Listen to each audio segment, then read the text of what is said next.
Evening 5:30కి judge గారు orders ఇవ్వడం జరిగింది కాబట్టి కోర్టు పని వేళలు అయిపోయాయి.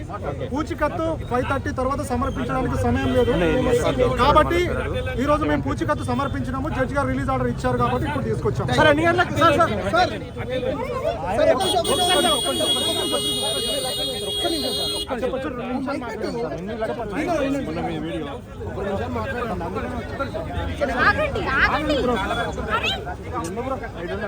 సరే ఎప్పుడు బయటకు వచ్చే అవకాశం ఉంది సార్? 7:30కి బయటకు రాబోతున్నాడు. మేము ఒకటి మీడియా ముఖంగా పత్రికా ముఖంగా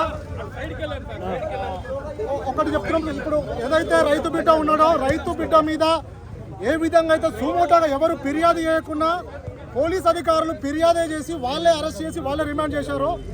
ఇలాంటి ఇష్యూస్ రాష్ట్రంలో ఎక్కడ జరిగినా సుమోటోగా కేసులు నమోదు చేసి చిన్న పెద్ద అనే తేడా లేకుండా అందరిని నేరం చేసిన ప్రతి ఒక్కరిని మీరు ఇలాగే సుమోటోగా కేసులు నమోదు చేసి అరెస్ట్ చేస్తే పోలీసుల మీద ప్రజలకు గౌరవం పెరుగుతుందని మనస్ఫూర్తిగా కోరుకుంటున్నాను. సార్ మీరు చెప్పండి సార్, 2 నిమిషాలు మాట్లాడండి సార్. ఎప్పుడు వచ్చే అవకాశం ఉంది?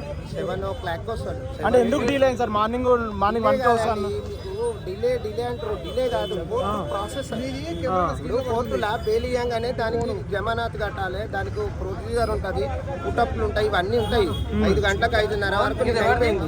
నిన్న వెళ్ళిపోయింది మేడం వెళ్ళినప్పుడు ఈ రోజు అంతా అన్ని సబ్మిషన్ చేసినాం కాబట్టి వచ్చేసింది కాబట్టి తీసుకొని చేసినాం. 7 o'clock 7:30కి ఇచ్చేస్తాను. 5:30 తర్వాత మనకు వేలు రాకపోతే మళ్ళీ రేపు వస్తుందా? 5:30 తర్వాత అయితే 5 అవుతున్నది ఆల్రెడీ వేసేసారు. మనం ఇక్కడ ఉన్నప్పుడే 5:30 తర్వాత వేసిస్తే మళ్ళీ నెక్స్ట్ డే మార్నింగ్ అవుతుంది. ఆల్రెడీ వేసేసిండు. అర్థమైందా? నీకు అర్థమైందా? ఆల్రెడీ వేసేసినాం ఆల్రెడీ వేసేసినాం వచ్చేస్తున్నది. మా దగ్గర లేదు, ఆల్రెడీ వేసేసిండు. కోర్టు ఎంప్లాయ్ వచ్చిండు, నియమ నిబంధనల ప్రకారం. అంటే బయటకు వచ్చా కూడా మీడియా ముందు మాట్లాడొద్దు, వీడియో చేయొద్దు అన్నారు. అదే ఏం చెప్తారు? మీడియా నుండి మాట్లాడొద్దు అంటే మాట్లాడతారు. అంటే ప్రశాంత్ మాట్లాడొద్దు అని కొంతమంది అన్నారు కదా, అది కరెక్ట్? మాట్లాడొచ్చు, అన్ని చేయొచ్చు, కానీ ఇప్పుడు వద్దు, ఇది సందర్భం కాదు. మళ్ళీ ఇలాంటి ఆయన కొద్దిగా చెప్పాలి కదా. కోఆర్డినేషన్ చేసి సోషల్ మీడియా ఉంటుంది, ప్రింట్ మీడియా, ఎలక్ట్రానిక్ మీడియా, వీళ్ళకి టైం ఇచ్చినప్పుడు కోఆర్డినేషన్ చేసుకొని చేయాలి. దానికి ఇది ఉంటుంది కదా. క్లోజ్ అంటే దాన్ని నడుస్తుంది, ఛార్జ్ షీట్ వేయాలి, క్లోజ్ చేయాలి, దానికి ప్రాసెస్ ఉంటుంది, దానికి ఒక వ్యవహారం ఉంటుంది, దానికి పెద్ద ప్రాసెస్ ఉంటుంది. 2-3 సంవత్సరాలు నడుస్తుండొచ్చు. అంటే ప్రశాంత్ ప్రతి సండే వచ్చే అంటే ప్రతి సండే పోలీస్ స్టేషన్కు 1వ తారీఖు 16వ తారీఖు 2 రోజులు జూబ్లీ పోలీస్ స్టేషన్లో వెళ్ళి సంతకం చేయాలి. అంటే ప్రతి సండే కాదు, 1వ తారీఖు 16వ తారీఖు ప్రతి నెలలో 2 సార్లు వచ్చి సిగ్నేచర్ చేయాలి. ఇలా 3 సంవత్సరాలు చేయాలి. ఏం పెట్టలేదు నియమ నిబంధనలు ఏం కోర్టు పెట్టలేదు. అదొక్కటే కండిషన్ ఇచ్చింది, మేము మాట్లాడిస్తాం. ఇప్పుడు ఒక వ్యక్తిని కప్పు గెలిచిన తర్వాత టక్కు మంది జైలేసిండు, పుల్టా అయిపోయింది. దీన్ని మంచిగా సరిదిద్దాలి. అభిమానం ఉంటుంది. ఓ చిన్న రైతు కుటుంబం నుండి వచ్చి పెద్ద స్టార్ అయితే చాలామంది అభిమానం ఉంటుంది. దేనివల్ల వచ్చిందంటే social media, electronic media, print media వల్ల అనేక రకాలుగా చూపించి ప్రశాంత్ని చేసి అంతా ప్రపంచానికి అత్యాధునికంగా ఉన్న సోషల్ మీడియా అంతా ఇది చేసి కింగ్ మేకర్ని చేసింది. వాస్తవం అండి.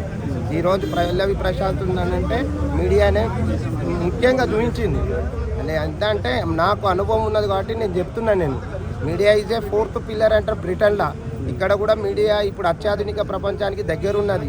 ఈరోజు ఒక చిన్న సంఘటన జరిగితే ప్రపంచవ్యాప్తంగా వెళ్ళిపోయే సంఘటన ఉన్నది. అలాంటి మీడియాను గౌరవించాలి, ఇది చేయాలి, ఫర్దర్గా మాట్లాడచ్చేసి ఇది చేయాలి.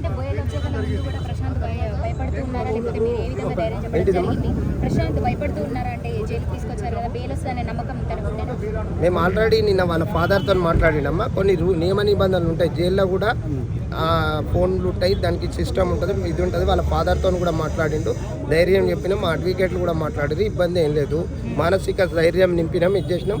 మళ్ళీ వచ్చినాక కూడా మేము ఏ విధంగా నడుచుకోవాలని చట్టం ఎట్లుంటుంది ఏంది అనేది కొద్దిగా చెప్తాం. తెలియదు కదా. ఒక గ్రామీణ నేపథ్యంలో వ్యవసాయం చేసి దున్ని పొలం చేసి వ్యవసాయం చేసి నార్లు కోసి ఒడ్లు వేసి కళ్ళం తీసుకుపోయి దులిపి చేసి పైసలు అమ్మడానికి ఆడుండి వర్షం వచ్చిన దాని మీద కవర్ కప్పి వచ్చిన నేపథ్యం అది. ఏకదం హైదరాబాద్లో తీసుకొస్తే హెల్త్ కండిషన్ బాగానే ఉందా? అమ్మ ఇది ప్రభుత్వం ప్రతి ఒక్క ఖైదీకి హెల్త్ కండిషన్ ఇంత ఏమున్నా కానీ నియమ నిబంధనలు ఉంటాయి, దానికి ప్రోటోకాల్ ఉంటుంది, వ్యవహారం ఉంటుంది, హెల్త్ కండిషన్ అన్నీ బాగుంటాయి. మానసికంగా మేము ఉండి తీసుకెళ్ళి మానసిక ధైర్యం చెప్పి ఈ విధానం అంతా ఎక్స్ప్లెయిన్ చేసి ఏ విధంగా ఉండాలో ప్రశాంత్ వెనక ఎవరు ఉన్నారండి, ఏం చెప్తారు?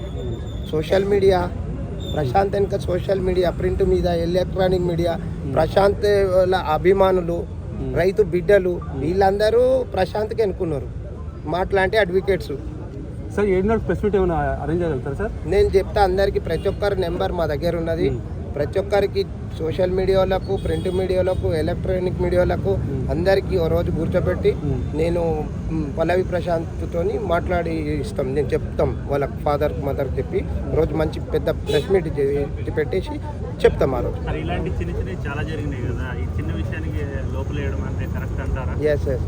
ఏమైందంటే కొంతమంది ఉన్నారు, ఐదుగురు ఉన్నారని చెప్పారు కదా, ఐదుగురు ఏమైనా చెప్పారా లోపలైనా? మేము ఇప్పుడు ఏమైందంటే అనుకోకుండా సంఘటన జరిగింది అనుకో, ఇలాంటి చాలా జరిగినాయి కదా, 100,000 జరిగినాయి. కానీ ఒక్కరిని ఎందుకు వేస్తారు లోపలికి? ఒక్కరిని కాదు, 16-17 మంది ఉన్నారు. 16-10 మంది ఒక్కరినే వేయలేదు.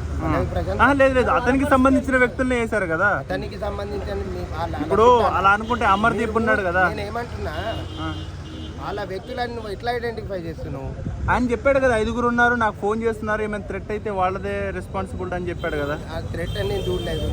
లేదు ఆయన చెప్పాడు, ఆయన చెప్పింది నేను చూడలేదు. నేను మీకేమైనా చెప్పారా లేదా అని చెప్తున్నా. ప్రశాంత్ ఫస్ట్ టైం ఇప్పుడు కలవడం. ఓకే, ఫస్ట్ టైం నేను. అవునవును, మీరు అవునవును, నేను ఒక రైతు కోసం మీరు పోరాడుతున్నారు. అవును, నేను రైతు కుటుంబం నుంచి వచ్చినోడిని. నేను ఒక 50 మంది అడ్వకేట్లు కలిసి చేసి మా సోదరులు, మా సీనియర్లు, మా జూనియర్లు అందరు కలిసి కోఆర్డినేషన్ చేసి ఒక సామాన్య మానవునికి న్యాయం చేసినాం. అది మాకు సాటిస్ఫై. ఇప్పుడు ఎవరు చేసి ఏంది అనేది ఏదైనా ఎవిడెన్స్ ఉంటేనే మాట్లాడతాం. మేము చాలా జాగ్రత్తగా ఉంటాం, చట్టాలకు లోబడి క్రమశిక్షణ. కానీ ఇలాంటి చిన్న చిన్న వాటికే ఇంత అంటే బిగ్ బాస్ 7 విన్నర్ కదా. అంటే కొద్దిగా పోలీసు వాళ్ళు కొద్దిగా సమయం పాటించి మధ్యాహ్నం నుండి ఇలా కొడుతున్నారు. నేను యూట్యూబ్లో నిన్న చూసిన నైట్ చూస్తుంటే పోలీసు అక్కడ ఉన్నారు, ఎలా కొడుతుంటారు, కంట్రోల్ చేయలేకపోయారు. కంట్రోల్ చేయాలి, లా అండ్ ఆర్డర్ ఉండాలి. ఇప్పుడు పోలీసు వాళ్ళకి అట్లా నేను ఈ రోజు మార్నింగ్ ఒకటి చూసిన, ఒక అబ్బాయి ఆయనని ఇది చేస్తా అని సోషల్ మీడియాలో ఏదో పెడితే అది చూసిన, అది ఎంత చట్టరీత్యా నేరం చెప్పు. ఇప్పుడు మా సోషల్ మీడియా దానికి ఇష్టానుసారంగా వ్యవహరిస్తే చట్టం తన పని తను తీసుకపోతుంది. జాగ్రత్త, నోరు అదుపులో పెట్టుకొని చక్కగా ఇది చేసి వ్యవహారం ఉండాలి. అభిమానం ఉంటే పూలదండ వేయాలి, ఇది చేయాలి, హలో ఇవ్వాలి, షేక్ హ్యాండ్ ఇవ్వాలి, మంచిగా ఉండాలి, నమస్కారం పెట్టుకోవాలి, వాళ్ళ ఇంటికి పోయే స్వీటో బీటో ఇవ్వాలి. కానీ అద్దాల వరగొట్టుడు ఏంటి అభిమానం, అతి అభిమానం అంటారు. దీన్ని అతి అభిమానం అంటారు. అలా పల్లవి ప్రశాంత్ వాళ్ళు చేసిరని మనం నిర్ధారించలేము. అందరూ వాళ్ళు వచ్చారు, బిగ్ బాస్లో ఉన్న వాళ్ళందరూ. వాళ్ళు వీళ్ళని నువ్వు చెప్పలేను, నేను చెప్పలేను. కోర్టు ఉంటుంది, దానికో ఎవిడెన్స్ ఉంటుంది, పోలీస్ వ్యవస్థ ఉంటుంది. లేక ప్రత్యేక ధన్యవాదాలు సోషల్ మీడియా వాళ్ళకి అందరికీ. థ్యాంక్ యూ అమ్మా, థ్యాంక్ యూ బ్రదర్.